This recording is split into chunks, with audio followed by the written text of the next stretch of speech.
plastik en achiel kuom gigo mong'ere ni ketho ler mar alwora kendo kelo midhiero. Kata kamano, rawere kadak mag Gesoko e boma Kisumu kelo lokruok kendo chiwo puonj e ute ne jodak ma alworano. Ripota marwa Liliana Beta nigi ler koa e kaunti ma Kisumu.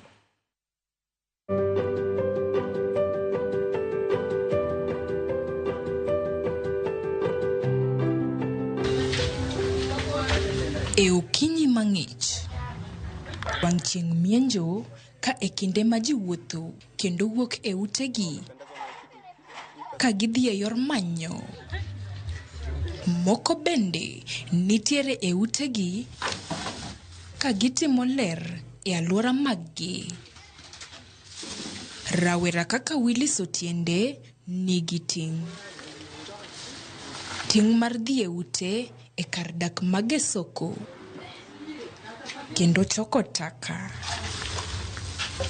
Taka onywandore kendo oket kanyachiel ka tich ma gin godo en pogo taka go. Mago mag plastik giketo yore, chiemo bende giketo yore, koda taulo mag ria kod mag boyo nyithindo bende iketo nyakonchiel.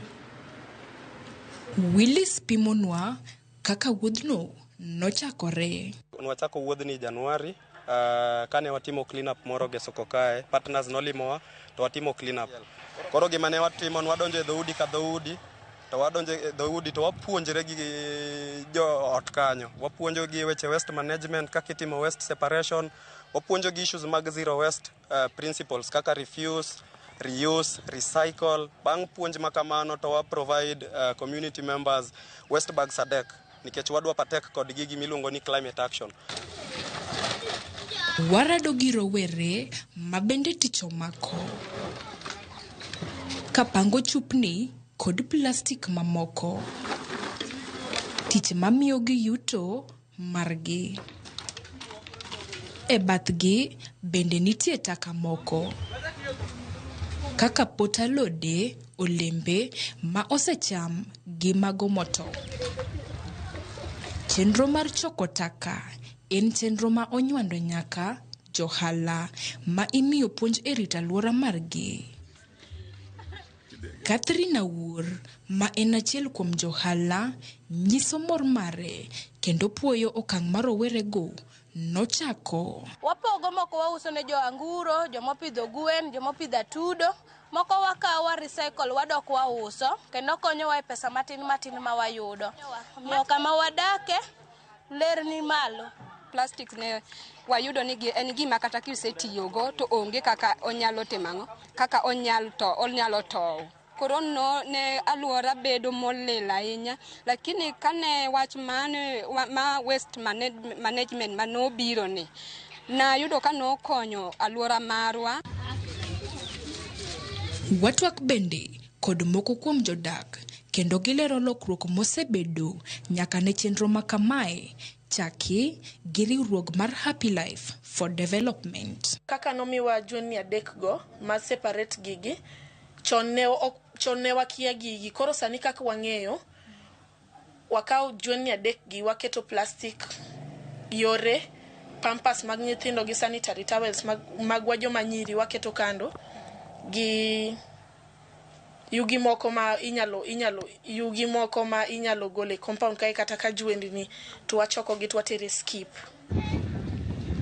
Kata kamano, gimedo jiwo rowere mondo dhi nyime gi chenro ni makoro kelo lokruok maduong' e alwora.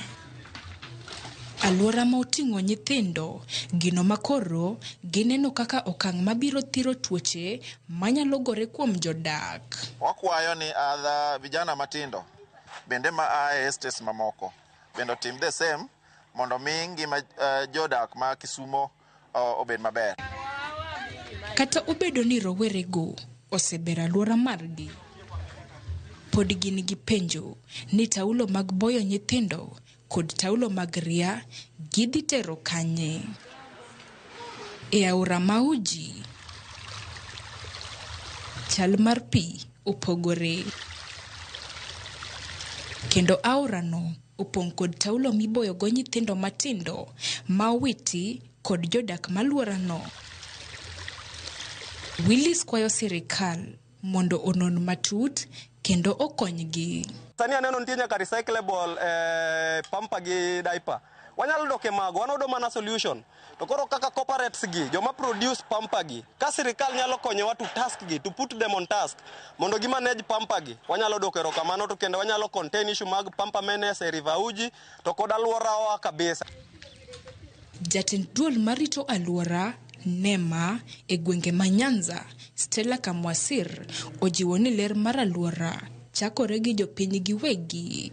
We look back to our responsibility as waste generators. What am I going to do as a citizen? What am I going to do as an organization? What am I going to do as an institution to make sure that the systems we have put in place actually ensure that either we are reducing the use of the plastics in the first place, secondly, ensure that if there is any plastic that is being utilized that cannot be eliminated at that moment, to ensure that that waste plastic gets to the place where it is collected and taken back for recycling, more specifically, because that is the main route for plastics.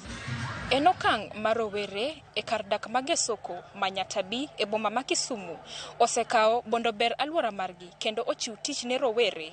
Kata kamano gikwayo sirikal gi migepe mopogre opogre mondo okonygi. Lilian Abeta, Ramogi TV, Kisumu.